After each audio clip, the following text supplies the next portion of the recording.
احسن بھون صاحب سے پہلے میرا یہ سوال ہے۔ احسن بھون صاحب، آپ بتائیے گا اس کمیشن کی آئینی اور قانونی حیثیت سے متعلق۔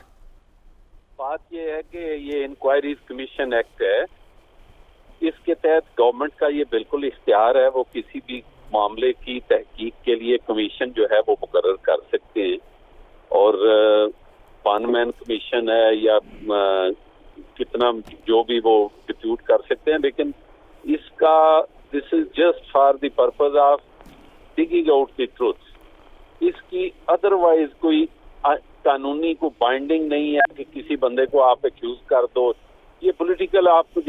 اپنے معاملات کے لیے استعمال کر سکتے ہو، ادروائز اس کی کوئی ایسی چیز نہیں ہے کہ on the basis of that report you can proceed against somebody یا ایٹسٹرا، یہ کوئی بات نہیں ہے۔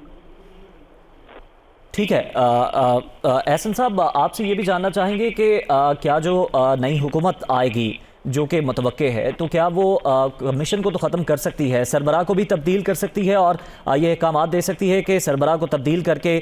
جو کمیشن ہے وہ اپنی تحقیقات جاری رکھے، اپنی رپورٹ دے فائنڈنگ سے؟ دیکھیں یہ تو گورنمنٹ کا اختیار جی، گورنمنٹ نے یہ کمیشن کیا ہے۔ جب آپ دیکھیں کہ کل نو کانفیڈنس موشن جو ہے سپریم کورٹ کے حکم کے مطابق اپنا ہاؤس میں پیش کی جا رہی ہے، اور ایک دن پہلے آپ نے کمیشن مقرر کیا ہے، تو اس حوالے سے اس کمیشن کی اس وقت نوٹیفکیشن جو ہے نا، وہ اس پہ بھی وہ لوگ جو کہتے ہیں نا آئی بروز اٹھائیں گے کہ یہ اس وقت جب حکومت کے خلاف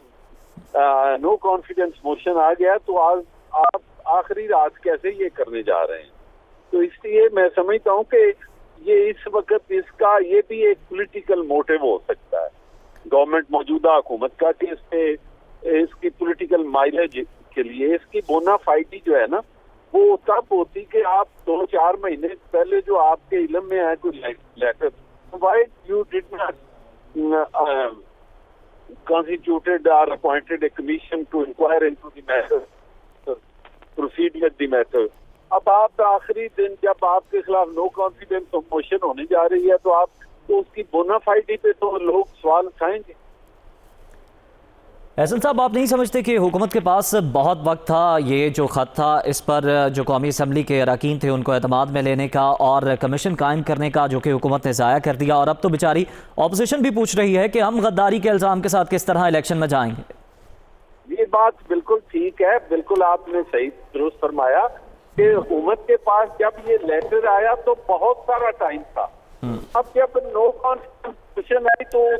لیٹر استعمال کر کے میں سمجھتا ہوں کہ یہ ہمارے ڈپلومیٹک جو پرنسپل ہیں ان کے بھی خلاف ہے بات، کہ آپ ایک ایسی سٹیج پہ آپ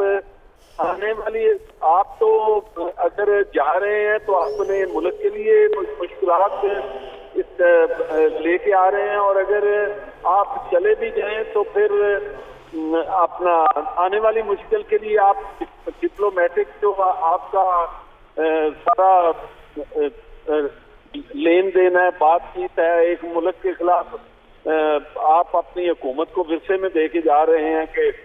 یہ اختلافات اور ملک کے رفت کے لیے یہ ملک کے معاشی استحکام پہ ریفلیکٹ کرتا ہے یہ ساری چیز۔ تو احسن صاحب، ایک سوال آپ سے اور ہے کہ جب کمیشن یہ تحقیقات کرے گا تو پھر وہ یہ نہیں دیکھے گا کہ جنہیں آپ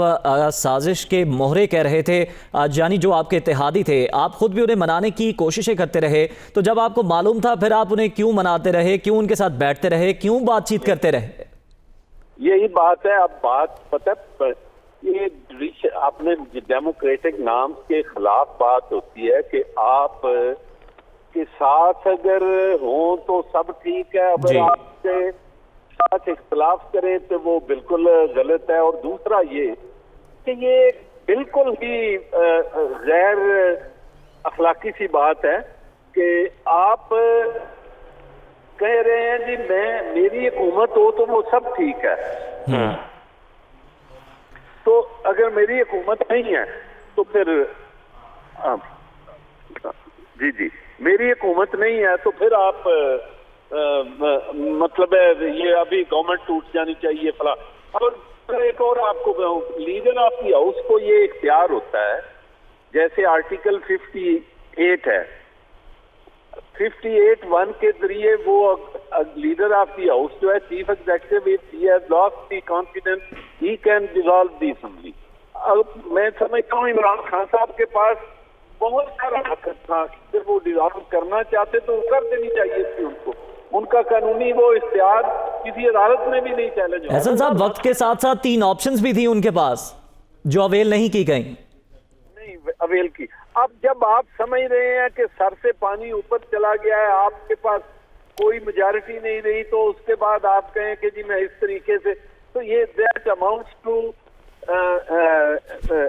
ڈیویشن آف کانسٹیٹیوشن. ڈیویشن آپ کہہ لیں، آپ ایکسٹرا کانسٹیٹیوشنل ایکٹ کہہ لیں، آپ یہ بھی کہہ لیں کہ یہ سارا جو ہے نا that amounts to mutilation and abrogation of constitution.